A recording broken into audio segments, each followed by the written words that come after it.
Been doing a little bit of work on the bike here and there, just kind of odds and ends stuff. You know, I took this part, put a regular bolt in it. It had a little rusted up Allen head bolt on it. Been looking at some things on the frame. Just kind of going over it really, now that I've got it pretty much exposed. But today I think what I'm gonna do is drain the coolant. I need to get a new radiator cap because look at this thing. Look at that, all that junk and trash in there. It's kind of nasty, and the seal's cracked and all that stuff, but look at that radiator. Pretty sure that's the original coolant from 2006. So I'm gonna take both of these off and clean them out really good, and the hoses, and then I'm gonna take the water pump cover off, clean it out, see if I need to do a pump seal. I probably should do a water pump seal, being that it's only like 10 bucks. Really nice. And also I got the carburetor rebuilt. The only thing I'm waiting on the carburetor is the O-rings for the fuel hose connection. Once I get it in, I can put it on. Then the carburetor is pretty much good to go, other than the vent hoses. I don't know when they're going to be here. They came from China. Fork seals are on the way. Got some other parts on the way. Got some extra bolts for this side cover. I got to do a valve adjustment on it and a cam chain.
So I got a little bit of update on the bike. I got some more parts in.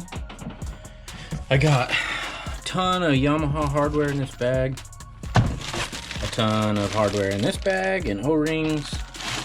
I got my fork seals in and my cam chains. Got the radiators cleaned up and the hoses. As you can see, all that is off the bike.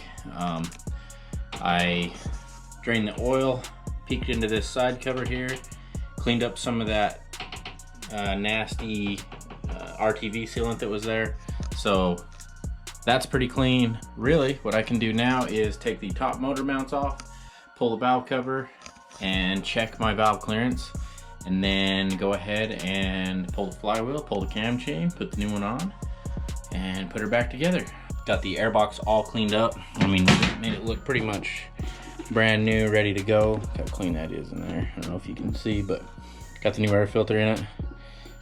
Cleaned up the intake boot, so it is ready to go.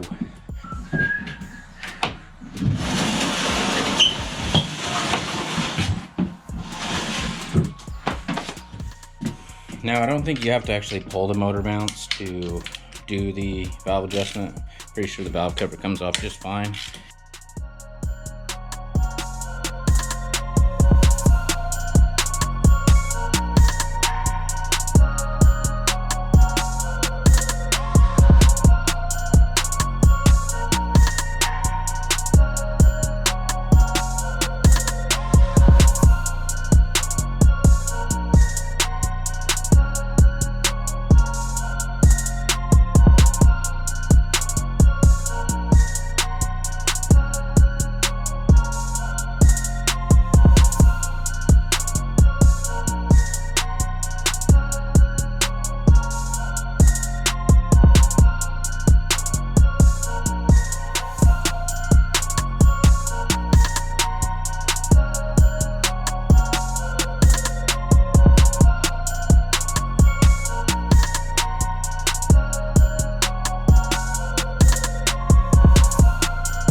all I have to do is pop the valve cover off, but first, in order to check valve clearances, we need to set top dead center. So pull this plug.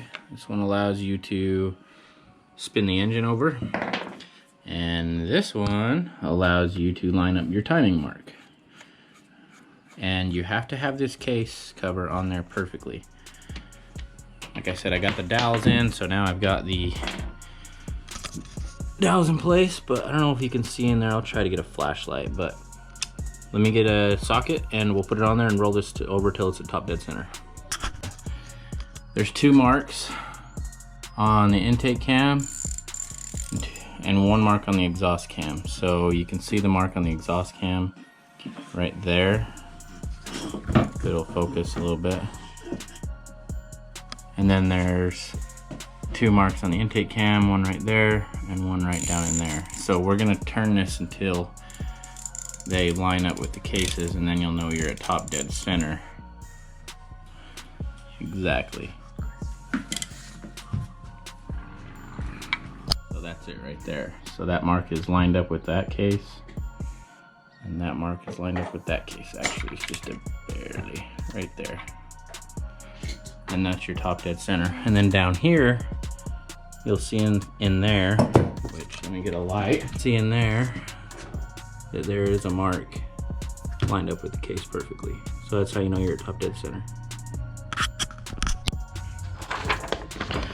Okay, so here's this valve sheet that I made up back when I had my 05 YZ450F.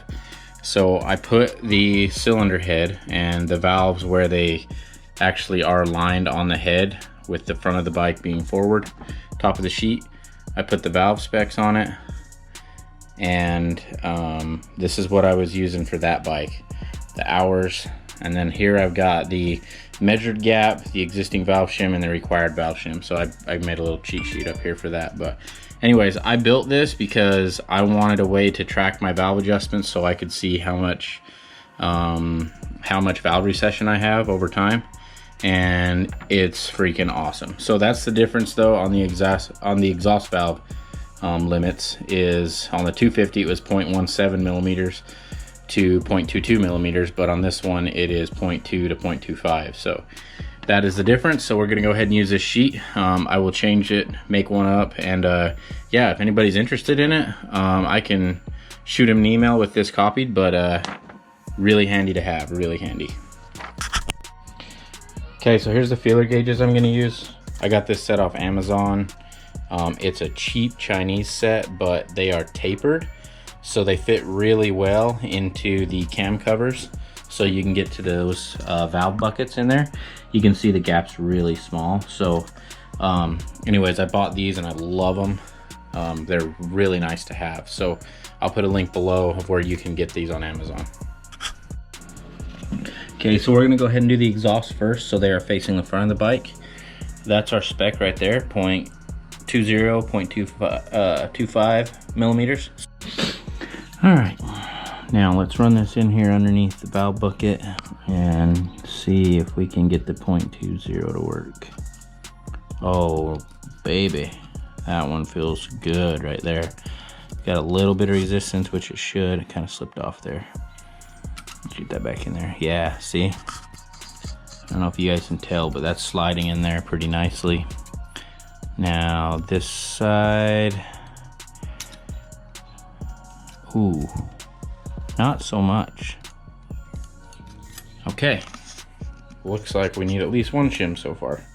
So being that one don't fit, I'm gonna go to my next one lower, which is my 0.15. See if it fits in there, and it does. It fits great. So it's actually fairly loose. So more than likely what it is probably about 0.17 probably. Spec is 0.20, so we're just on the low side of spec. So we'll have to get a shim for that one. I'll get a couple of shims when I do, and see that one, it slides in there super nice. So okay, the exhaust valves are checked. Now we will do the intake valves, which those are 0.1 to 0.15.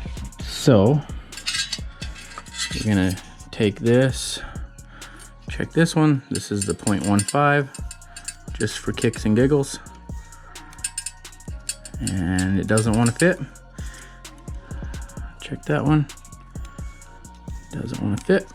And that one doesn't want to fit. Okay, 0.15 won't work. So we're gonna go down to 0.10.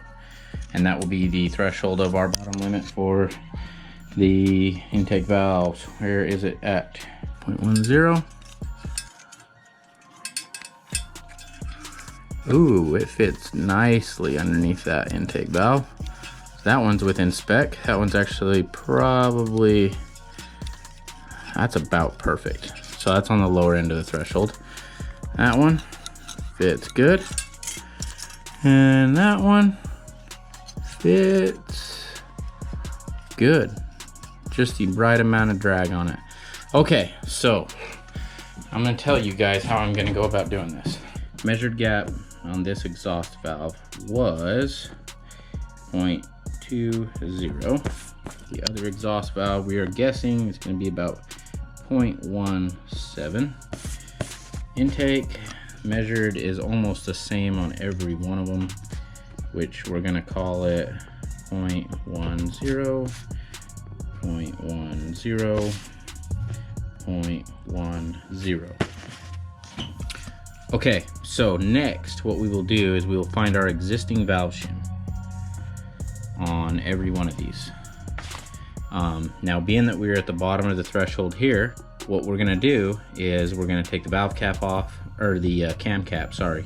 We're gonna take the cam cap off and pull the valve buckets out, figure out what the shims are underneath. Because these are at the bottom of the threshold, I am gonna go ahead and shim down so that I am closer to this number, because as valves wear out, they recess, which means this 0.15 is going to go down to that 0.10. So if I'm at 0.10 on all these, I'm gonna go ahead and shim it up to probably like 0.13, 0.14.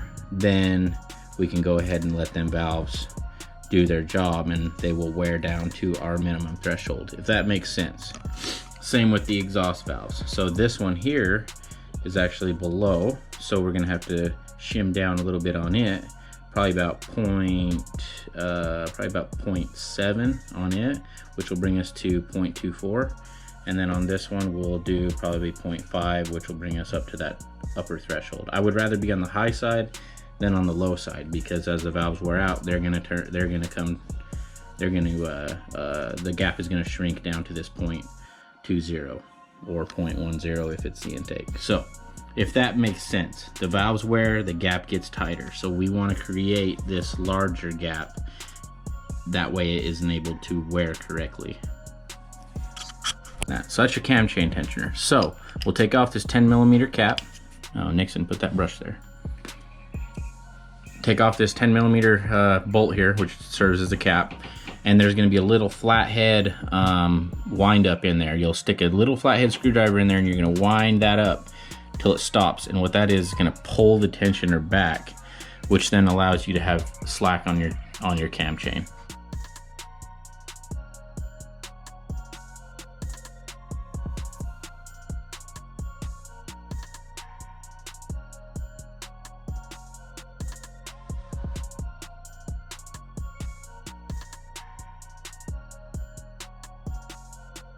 Okay, so that's that. That's as simple as it is. Now that is wound, you can see that chain just goes wherever it wants to go. So we know we're at top dead center. Next thing we're gonna do, pull this cover off, and we're going to take the flywheel off.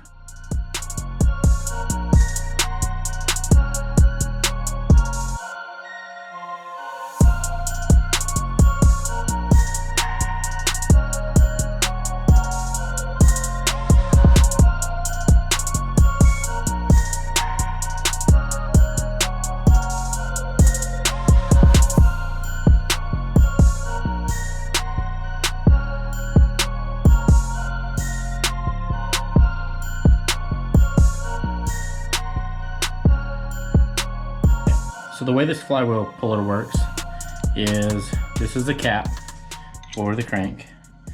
You thread it onto here. That protects the threads for the crank.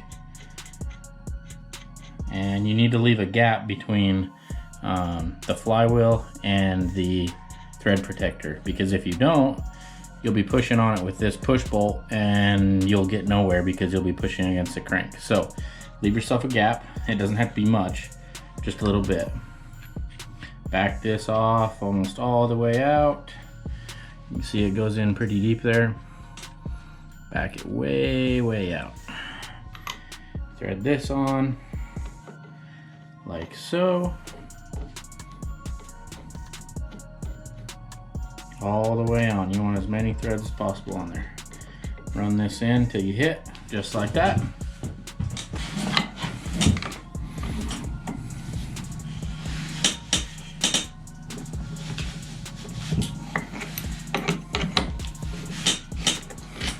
And there it is. Just like that. It's broke loose.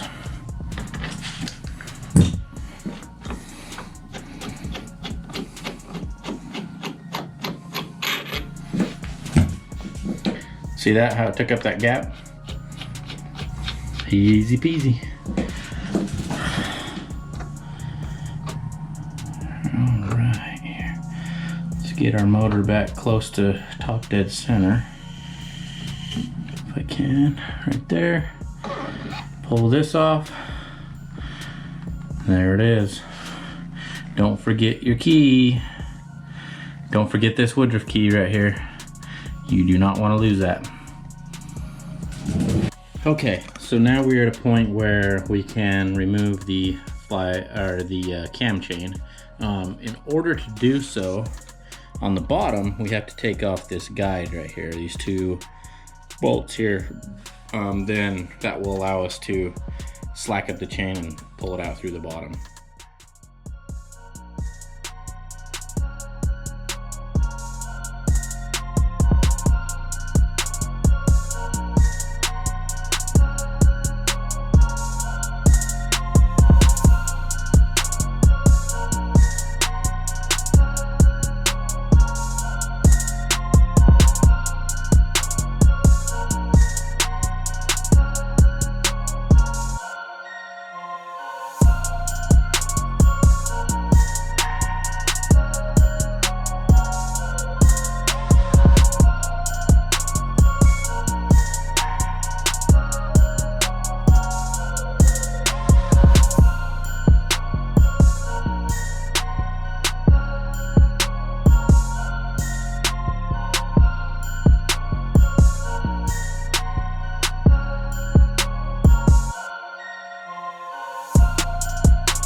Okay, now that I got the cams off, I'm going to show you guys how to get this cam chain out.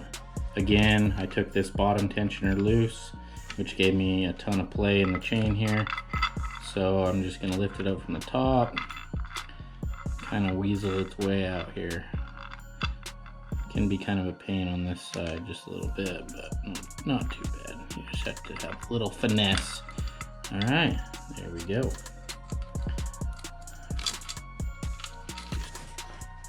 Okay guys, so there is the new cam chain soaking in oil. It's a good idea to do that. That way it can get in all the links and little gaps and spaces and not give you an issue. So install is exact opposite of uninstalling it.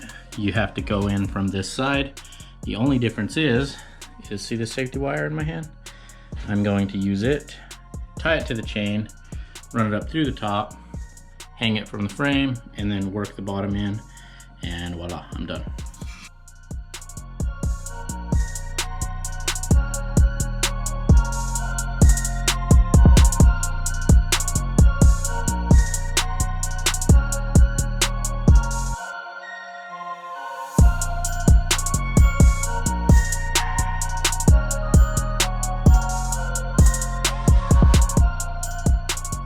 Okay, so now that I've got all the the valve caps off, I'm gonna go ahead and pull all of the shims out, and then we will be able to measure them up. Okay, so most of the time you'll be able to read the shims, and they'll tell you what size they are. Sometimes you won't be able to. That's when you gotta have a set of calipers. So this is a cheap set of calipers I've had that are, I mean, pretty dang accurate, but so this one says it's a 1.90 millimeter. So we're gonna check it, and pretty dang close, 1.88. Let me make sure they're zeroed. Yeah, it's zeroed. Okay. This one says 1.91. Put it in there. 1.89, so pretty close. 1.90.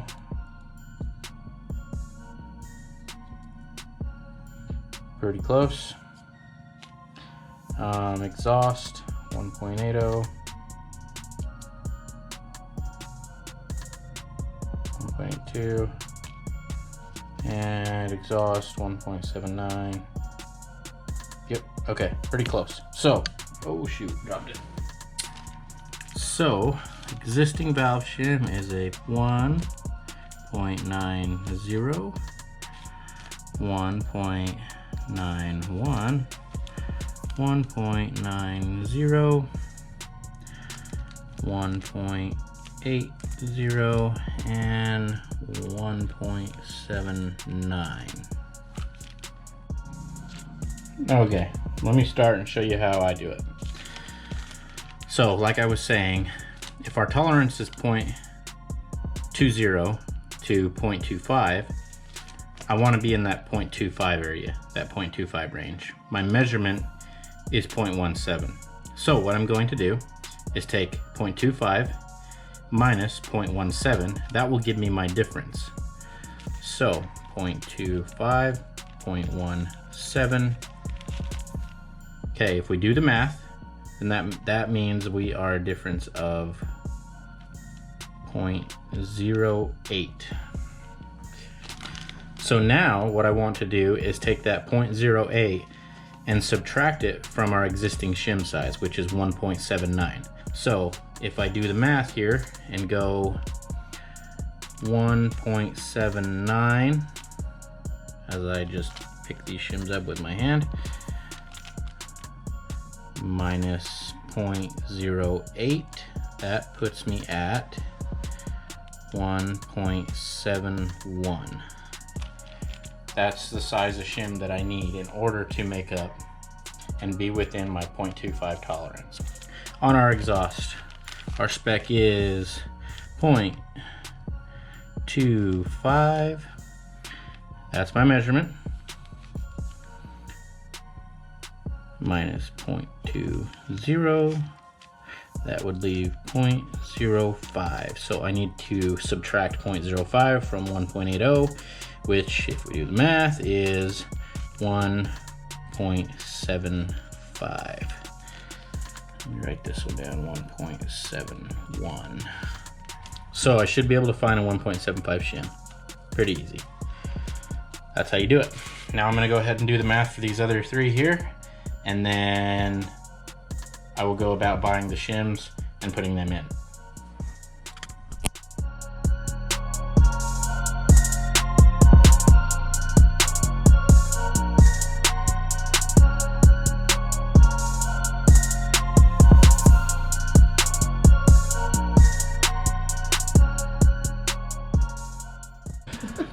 Okay, so Exhaust cam has a dimple lined up with the top of the head right there.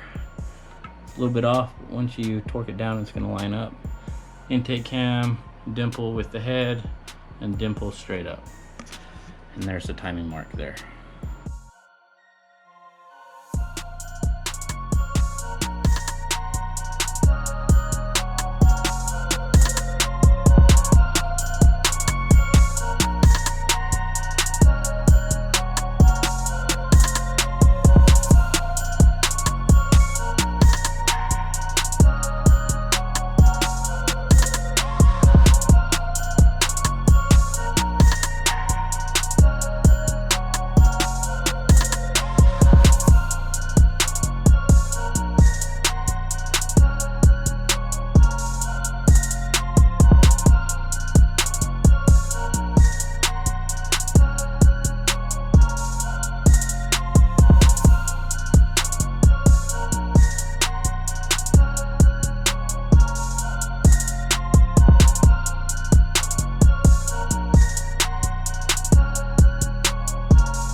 And she's like, yeah, thanks, Dan. All I see on emails is an order from Rocky Mountain.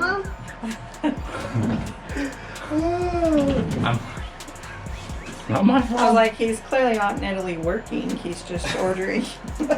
Yeah. Well, if she was seeing that at, let's see, 11, 12, what time is it over there? Okay, yeah, I probably should have been asleep. Yeah. You were out, huh? Yeah. That's like, even now I'm like zoned out. I'm still. Everybody, bye-bye. Bye-bye. See you later.